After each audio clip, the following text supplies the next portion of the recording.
I'm Craig. I'm Sherry.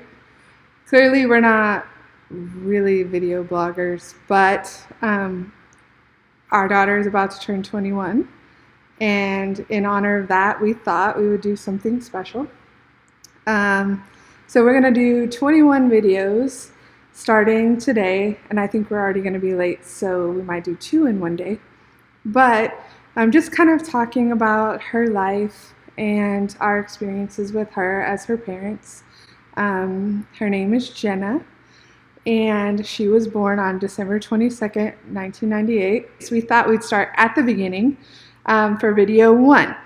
When I found out I was pregnant with Jenna, Craig still lived on base. I was in the Air Force. And so it was kind of a surprise. Didn't really know how to feel about it. I was 20. I was barely 21. Yes, and so we were young.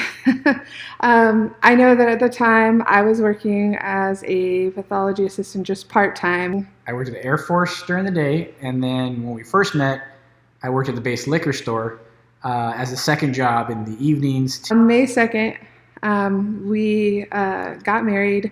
We moved into a little 1-bedroom apartment in Sacramento, California. Pepperwood Knoll. And we basically just started our life there. Really had no idea what we were doing.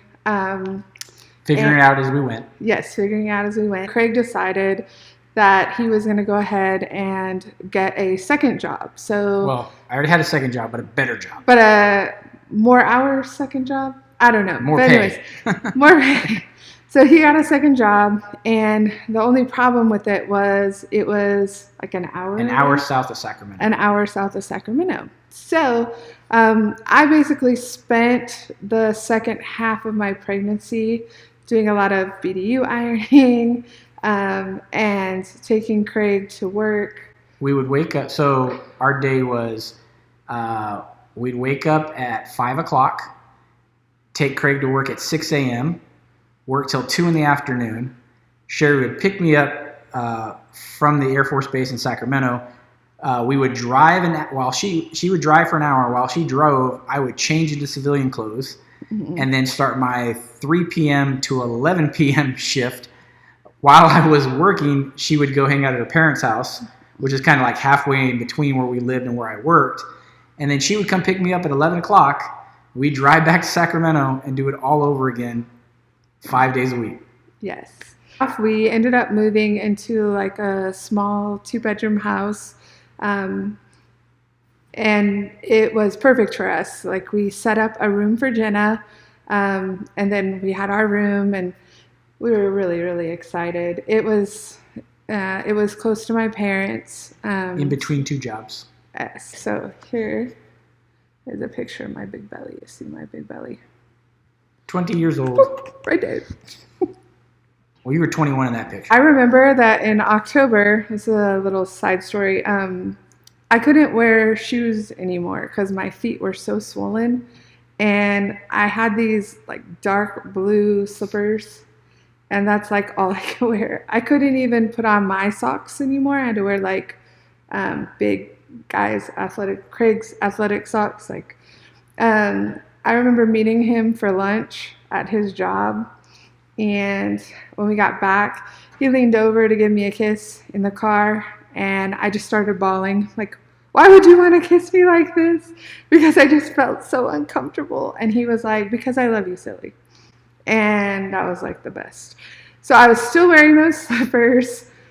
When we drove the morning of December 22nd, my labor was induced.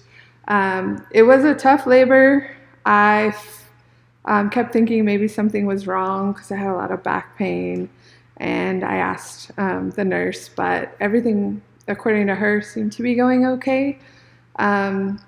So yeah, then they gave me an epidural when I was dilated at 2, and it just sped everything up so fast. But it was crazy because I'd been through a lot of surgeries and pain, and I was like, gosh, I've seen people give birth who do it like naturally, and I feel like I'm gonna black out. So I just felt like maybe something was wrong, and but anyway, so epidural, I was fine. Jenna arrived shortly after 5:30 in the evening, and what an amazing moment. I mean, excitement, adrenaline, scared. I mean, it was all of that. Yeah, those of you that have had your first kid, it was don't know what to experience. it was amazing.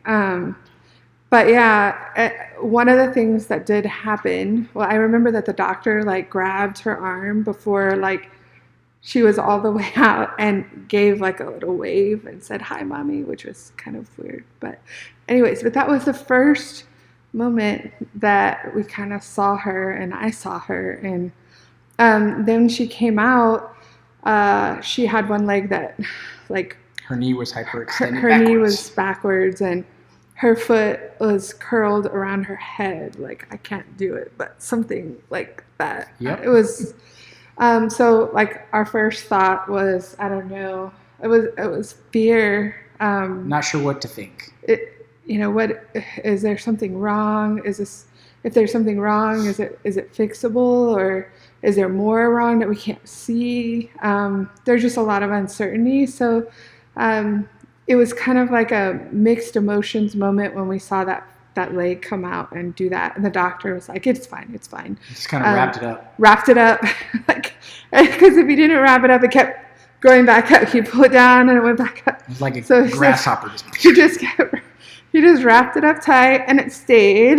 And then handed her to us. And I mean, that was beautiful.